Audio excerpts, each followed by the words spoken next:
If you're at the 101 in a rookie draft right now, Caleb Williams still feels like the way to go. Or would you be willing to even entertain? Let's say you have a couple of good quarterbacks. Would you? And you can't trade back, whatever. Of course.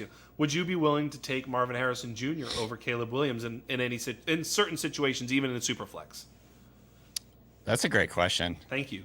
In reality, I think I probably wouldn't, just because I believe in Caleb Williams so much, but that's probably mostly hubris. That's hubris, probably, right? Like, if we were being dispassionate about it and like really logical, like the odds of Marvin Harrison hitting is probably higher, if we're being honest. For sure it is. And so, like, do you shoot for the moon and have that potential like Caleb Williams? You could have that like, Mahomes-esque asset in fantasy for the next 5-10 years or whatever. Right. Or you can have like better chances you could have like a really good receiver for the next 5 years. Yes. And so I think it is a philosophical thing. I do believe in Caleb Williams, but I suppose if I already had like 3 or 4 quarterbacks on my team, it was like really solid there. Like I'd be okay taking Marvin Harrison there. So the question then becomes, like, in a neutral sense at the 102 then. Let's just say now we're at the 102 where we're fishing in the pool of Jaden Daniels, Drake May, and JJ Mechanics. JJ McCarthy. You like that, JJ Mechanics? You can steal that if you want. All right. It's yours. So that's the first time I've uttered it in public, but I've been workshopping that one. JJ Mechanics, though. Dude is just... Wait, do you like it? You love his mechanics? Is that what you're saying, or are you not? I guess. I mean, he's just, what is he? He's the second coming of Tom Brady, right? The Michigan kid man. Michigan kid, good-looking guy, unheralded. He's not going to be drafted 199th, though. I have a funny feeling he's going to go sooner than that. Right. With your intel on the draft, do you think they're all going top 10, the 4 of them? It sure seems like it, yeah. Right? I would say so. It's like when we were at the combine, everybody was talking about JJ McCarthy like the entire week. It was crazy, and it was funny because before the Senior Bowl, everybody was talking about Bo Nix, and then the Senior Bowl happened, and I haven't heard anyone say anything about Bo Nix since. Pretty much, you know what I mean? It's just all been JJ McCarthy, how he's going to be a top 10 pick. He's not getting past 12. I think Dane Brugler said. And we see so many teams like jockeying, potentially trading up into like the top 10 somewhere. I could see it happen, especially with it feels like so many teams need a quarterback still. Yeah. And so, it doesn't really feel like he's going to fall. The top 3 teams do need a quarterback.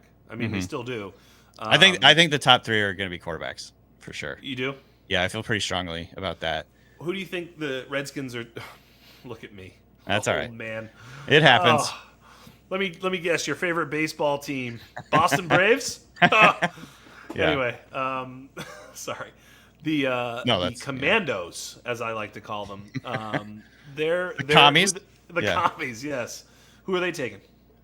I don't know. That's a great question. It feels so like right now. Everything is pointing to. I think the betting odds are pointing to Jaden Daniels. It's just moved. Yeah. I'm starting to think that feels like a smokescreen. It feels like BS to me. I also just have a personal belief that Drake May is better than Jaden Daniels, and all the talk about Drake May like falling and not being very good, and all these people have him ranked lower than Jaden Daniels. I just don't buy it. I just think Drake May is really good. So, it feels like BS to me, but we'll see how it goes. It does, a lot of people are saying that the Commanders really like Jaden Daniels. They just signed Marcus Mariota. I don't know if that has anything to do with the style of offense they want to run, or if it's just purely, look, we need a backup quarterback. Sometimes I think sometimes we overthink these things. That, yeah. It's like, it's like they're not going to make a decision based on their backup quarterback, but at the same time, maybe that is a tell. We'll see. Yeah.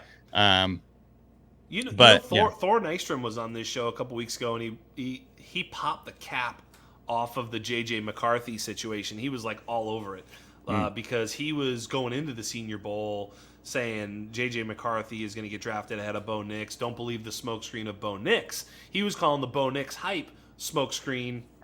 At least seemed to be right about that. It could be the double smokescreen here, but I'm just saying. Right. He called that, and he's been calling Jaden Daniels number 2 to the Commandos. And he's kind of like, there it is, I told you, as this betting stuff starts to move. And it's so cool because nobody knows shit, but we all think I don't know nothing. No. I just like watching the guys who think they know stuff, or maybe they do know stuff, but it's fun as hell. But he has that going there.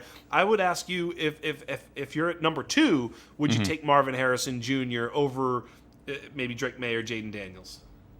Yeah, I'd be willing to. Of course, it depends. I would say right now for me, like if I had to release my dynasty ranks right now, my rookie ranks would be like May and Harrison 1A or 2B and 2A, and just depends on your team if you're confident in what Drake May is or whatever. Like I think a lot of people might have Jaden Daniels above Drake May because of his running ability, which that's the reason. Yeah, I understand that, but also if he's not a starter in 2 years, like that's not very helpful. So it's kind of like one of those things where you just have to weigh the pros and cons and how much risk you're willing to take. But I think Marvin Harrison at number 2 is a perfectly fine pick because, again, this is a really, really high-level prospect. I think he checks like all the boxes you're looking for. He might not be analytically the best receiver in this class. I think Neighbors probably is. But, he if you're looking at all the different variables, his size, his speed, his catch radius, his route running, his production, everything kind of like you're checking a whole lot of boxes to get like a good player in the NFL. And by the way, he's probably going to end up with a good quarterback in Kyler Murray, which helps a lot. So, so I would say Marvin Harrison's a totally solid pick at number 2.